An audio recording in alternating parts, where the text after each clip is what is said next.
so angry at me. ESPN NFL insiders have put together a list of who they think will be the best players in 2025. The list sees the likes of 3 QBs and Patrick Mahomes, Josh Allen, Lamar Jackson in the top 5. All right, Mad Dog, I'm focused on you. Is Lamar Jackson a top 5 player right now? Well, first off, I don't like lists in baseball or football where you put the quarterback with the player or the pitcher with the everyday player. That's the first, because it's almost 2 separate categories. That's the first. In the world could you put Lamar over Joe Burrow when Joe Burrow won a championship playoff game in Kansas City? Jackson's never done that. How in the world can you do that? And, you know, speaking of where is T.J. Watt on this list? You telling me T.J. Watt is not a top 10 player? Where the heck is he? How about, I mean, I don't know. Where's Max Crosby on this list? You can't put Jackson 4. Burrow, Allen, and Mahomes. If you want to put the quarterback with the player, which I would never do, but if you want to do that, you have to go Burrow, not in any particular order, Mahomes, Allen, Burrow, 1, 2, 3. That's all there is to it. 1, 2, 3. Then you want to put Garrett 4. You want to maneuver. But you can't put Lamar Jackson ahead of Burrow, who's won a championship game in Kansas City. Jackson's never done that. That's ridiculous. Well, first of all, a couple of things. Number one, you're wrong, but what else is new? Number two, I will say this. When you bring up T.J. Watt, I would put T.J. Watt ahead of Micah Parsons. Right now, at this particular point, Micah Parsons is coming, make no mistake about it. But T.J. Watt is something special to behold. Make no mistake about that. So I'd have to put him up there on that list as well. Number 3, yes, you can put Lamar Jackson ahead of Burrow. Now, Burrow did win a championship game in Kansas City, an AFC championship game. I get that part, but he's not a 2-time league MVP.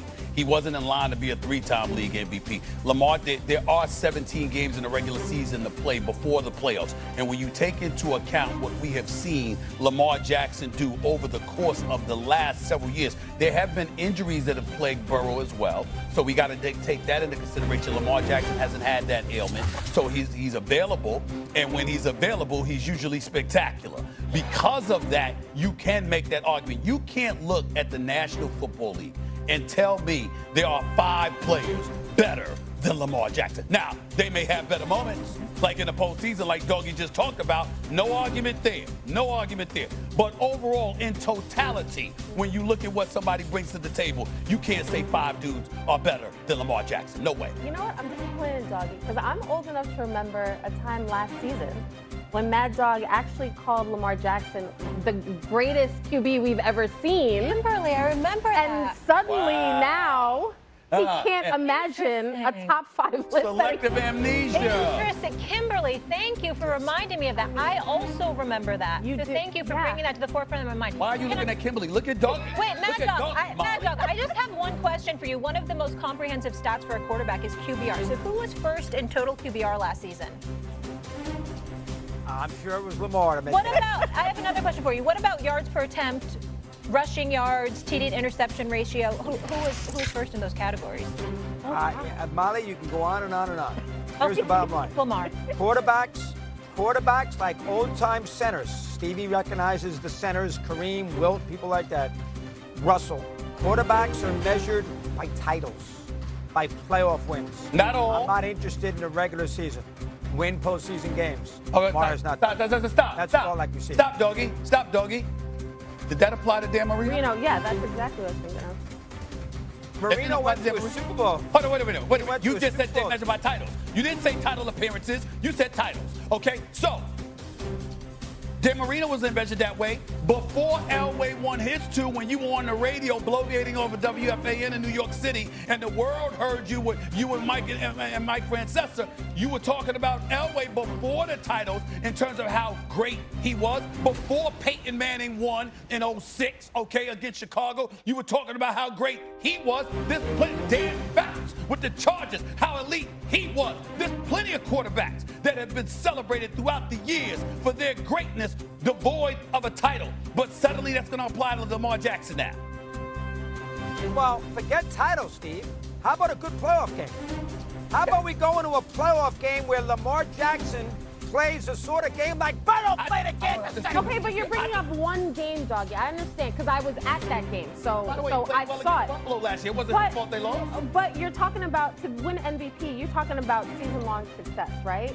I understand, but you're bringing up one game for Burrow. Other than that, they haven't been, they barely get to the playoffs. They miss the Bengals miss the playoffs constantly. We're always talking about how this team is too talented to not be a sure Super Bowl contender. And we haven't seen Joe Burrow back in the Super Bowl since. So I don't know, Doggy. I'm just a little disappointed. You do know. Well, You do know. well, Wait, remember, can I ask you one? Hold on. remember, Can I just ask one question? Hold on, Green Eyes. All right, I like the sport coat. At least that looks nice, and the tan is just something special.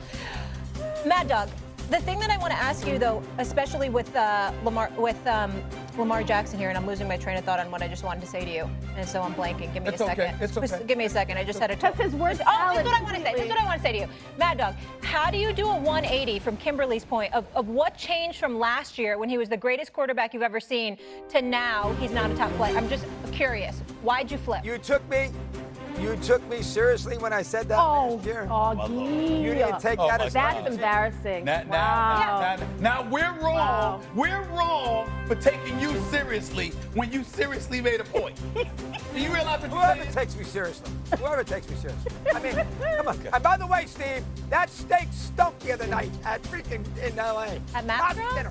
Not dinner. That's a lie. That's a phenomenal It's restaurant. a phenomenal restaurant. He had a blast. Great service. He ate like a pig.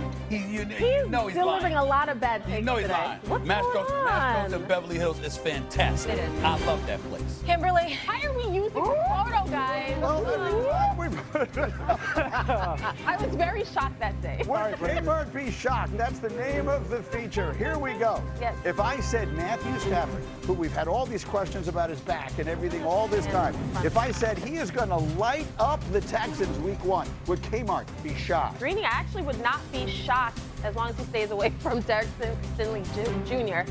I do think Matthew Stafford will want to show that the back is not an issue. I might be concerned with it, but I think they're going to come out looking to test this defense, and particularly you got Devontae Adams there now and Puka Nacua. I think they'll be good. Dominique, Rams, Super Bowl contender, yay or nay? Yeah, I'm high on the Rams, but I'm really concerned. It's a little early in the season to be having a quarterback with injury issues. The idea that Matthew Stafford is going to go through the whole season healthy and be in tip-top condition for the playoffs is scary to me. All right, I want to save time for this one. Let me jump to the next one because this is the most interesting topic of conversation for me.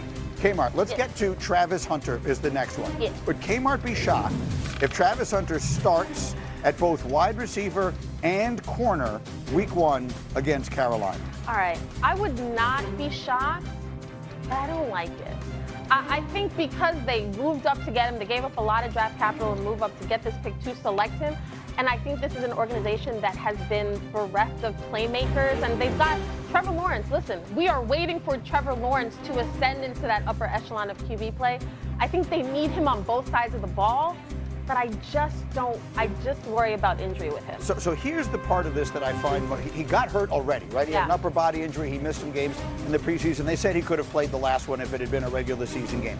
But here's the thing. I'm hearing too many people say, well, they traded up in the first round. They traded next year's number 1.